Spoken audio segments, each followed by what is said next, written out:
மாநில ஒருங்கிணைப்பாளர் அனீஸ் பாத்திமா அவர்கள். வரலாறு எம்மை வழிநடத்தட்டும். கூடியிருக்கும் அத்துணை தாய் தமிழ் சொந்தங்களுக்கும் வேலுநாச்சியின் கொள்ளுபேத்தி வேலுப்பிள்ளை பிரபாகரனின் பிள்ளை சீமானின் தங்கையின் புரட்சிகர வாழ்த்துக்கள். அறிவார்ந்த விக்கிரவாண்டி மக்களே, கொஞ்சம் சிந்தித்து பாருங்கள். இந்த பகுதி முழுக்க நாங்கள் சுற்றுப்பயணம் செய்ததில் எங்களுக்கு தெரிய வந்த விடயம் ஒன்றே ஒன்றுதான். தமிழ்நாட்டில் இன்னும் ஒரு தொகுதி மிக ஏழ்மையாக 80களின் நிலையிலேயே இருக்கிறது என்றால் அது விக்கிரவாண்டி தொகுதி மட்டும்தான். அந்த நிலையில் தான் இன்றைக்கு வரை இந்த தொகுதி இருக்குது. அந்த நிலையில் தான் இருக்குது. ஆனா எனக்கு இந்த தொகுதியை பார்க்கும் பொழுதும், இங்க இருக்கக்கூடிய மக்கள் பேசும் பேச்சை கேட்கும் போதும், நாம் தமிழர் கட்சியை இங்க இருக்கக்கூடிய மக்கள் பார்க்கும் போதும் எனக்கு கவிஞர் இசை சொன்ன கவிதை தான் நினைவுக்கு வருது.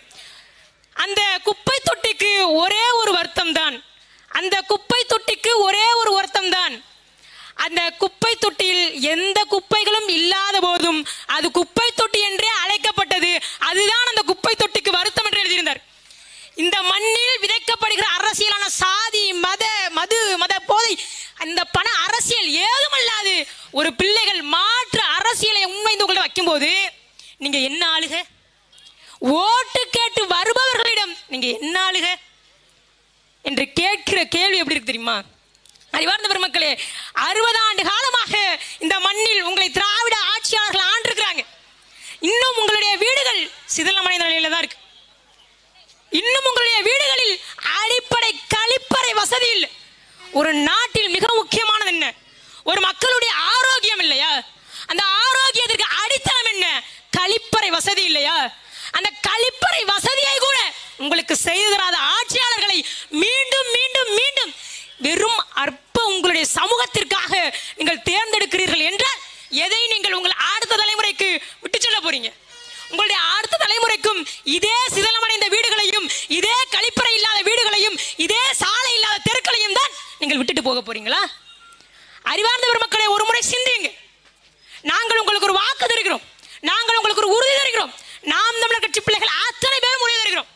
இந்த இடைத்தேர்தலில் எங்களுடைய அக்கா அபிநயா அவர்கள் சட்டமன்றத்தில் அபிநயா ஆகிய நான் என்று உறுதிமொழி ஏற்று பதவி ஏற்ற பிறகு இந்த தொகுதி இன்னும் 2 ஆண்டுகளில் இதுவரை 60 ஆண்டு காலமாக இந்த திராவிட ஆட்சியாளர்கள் செய்தது போல் இல்லாமல் ஒரு மிகச்சிறந்த தொகுதியாக 233 தொகுதிகளும் பார்த்து பொறாமைப்படும் அளவிற்கு ஒரு தொகுதியாக நாங்கள் மாற்றி காட்டுவோம்.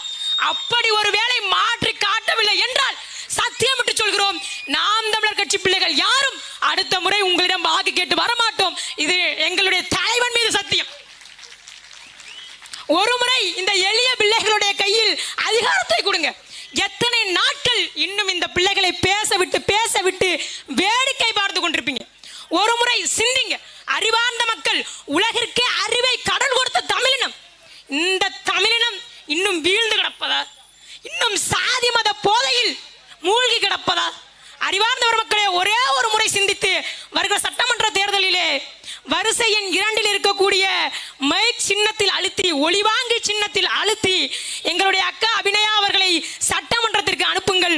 உங்களுடைய குரலாக, உங்களுடைய குழந்தைகளின் குரலாக, உங்களுடைய எதிர்காலத்தின் குரலாக எங்களுடைய அக்காவுடைய குரல் இருக்கும். புரட்சி எப்பொழுதும் வெல்லும். அதை நாளை அமைய போகும் நாம் தமிழர் அரசு சொல்லும். நன்றி, வணக்கம். நாம் தமிழர். உறவுகளுக்கு ஒரு முக்கிய